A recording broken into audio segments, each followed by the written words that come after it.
Jury wants to know why he did it. That's how it goes in big homicide trials, and that's what Alex Murdaugh is in the middle of. He is accused of shooting to death his wife and son. Why?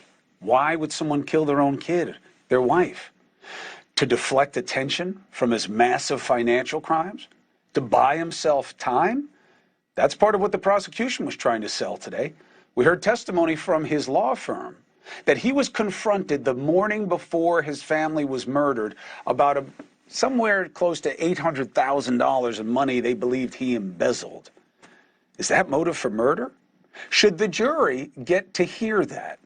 Will the judge allow it? And if so, how much?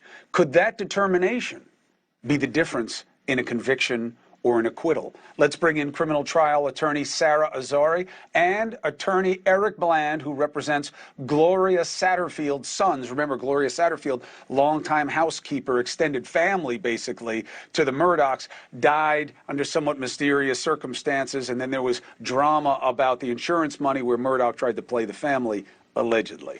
Now, Bland may wind up testifying if the judge rules this kinds of evidence should come in. So, with that disclaimer, Counselor Bland, why do you believe this should come in? Highly prejudicial.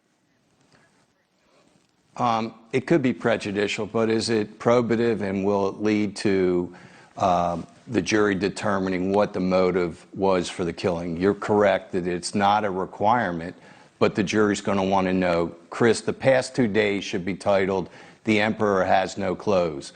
The judge and his family saw that he's a serial penslinger thief, okay? Plain and simple. Yesterday, he was kneecapped by by Paul's best friend. Today, he was kneecapped by his best friend. The judge is going to make a determination tomorrow. I believe he's going to let in the financial pressures that were surrounding that June 7th time period. The question is going to be whether he's going to let it go retroactive back to all of the different crimes that he committed. But what this judge heard today, Chris, is that he stole at least $4 million, irrespective of the $4.3 million that he stole from the Satterfields. Now, whether that's motive enough, I don't know. But that's serious, serious thievery. All right, well, Sarah Azari agrees with you about the emperor having no clothes. She just picks a different emperor. She says that the prosecution has no clothes if they think you're going to get this kind of stuff in to a murder trial. Explain why, Sarah. Yeah, because look, it's a two-pronged test. It's got to be relevant. You're looking at embezzlement, white-collar type of conduct, and then you have the murder trial. And so we heard from different witnesses, and to the extent that the law firm had confronted him, that was thwarted by a call that he got that his father was ill in the hospital. And so there was really no need to put himself in the middle of a, I mean, you got to think about this. He's putting himself in the middle of a murder investigation, not as a victim like the botched suicide, but as the murder suspect. That's what's so insane about this motive, and it's such an incredibly hard sell to the jury. But, you know, I think some of this might come in, not all of it. Like what? Well, I think the Chris Wilson, for example, his best friend from law school that he also owes money to, that he confessed to about stealing from a variety of people, and then that same day that he was under a tremendous amount of stress, it was that botched suicide later in that day. So that's very similar essentially to what the prosecution's saying. And I think you and I had this conversation several weeks ago that it seems like every time there's financial pressure, he's picking up the gun and making himself a victim. But there's a difference, because here it's not about self-victimization. He's putting himself in the middle of a murder investigation. And that he didn't, here's the part I don't get, Counselor Bland. It's as weird as it is, as wild, as desperate as it is to try to get your cousin to shoot you in the head and kill you so insurance money can go to someone you care about. How did he stand to gain by killing his wife and his son, so that even if they were to get all this stuff in, why would a jury believe, okay, so he's a dirty, drug addict, desperate, thieving, but why would that mean he'd kill his wife and son?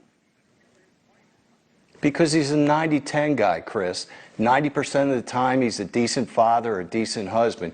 But the 10% of the time, he's a sociopath. And you're trying to put reason to a guy that's thinking irrationally. There was much more pressure on there and him than what Sarah just said. He had the pressure that he was going to turn over his finances in the Mallory Beach case. Mark Tinsley, that attorney, is a terrorist. You put him in your house, he'll blow it up. Alex knew that because he's done a lot of cases with him. So there was a tremendous amount of pressure. The roadside suicide, that wasn't a suicide. That was a fake shooting so that it could divert attention away from law enforcement on him, that there was actually people out there that he was trying to say were trying to kill his family. You're trying to put rationalization on a sociopath. That's a 90-10 guy. But I hear it, but Sarah, the jury, they don't know from 90-10. right. And if you're talking 90-10 and putting percentages on this, you know, when you're talking about this tremendous financial pressure, you need a lot of financial stuff to come in. And a lot of financial stuff will not come in. There's going to be an absolute And you limitation. need the financial stuff to lead to this murder helping him. Exactly. Eric Bland, Exactly. Counselor So when Bland is saying it helps him because it would distract the police. Right, but I'll give when you you that chip maybe away- with the fake shot in the head, but killing your wife and son, Right, that's a right, lot and- just to distract. But when you chip away at this Hey, and Sarah, you get I'll a bet couple you of dinner different on things, this. and then you Done. lose that effect, you lose that pressure. Right, I'm with you. Listen, Chris, I'll bet Counselor Sarah Bland just laid out a wager. Done. I'll bet Sarah dinner that 70% of the stuff comes in tomorrow. This judge is going to let a lot of this in. More than maybe he should, Sarah. But you Yeah. and I got a dinner on it, okay? But before dinner, I want to say one thing.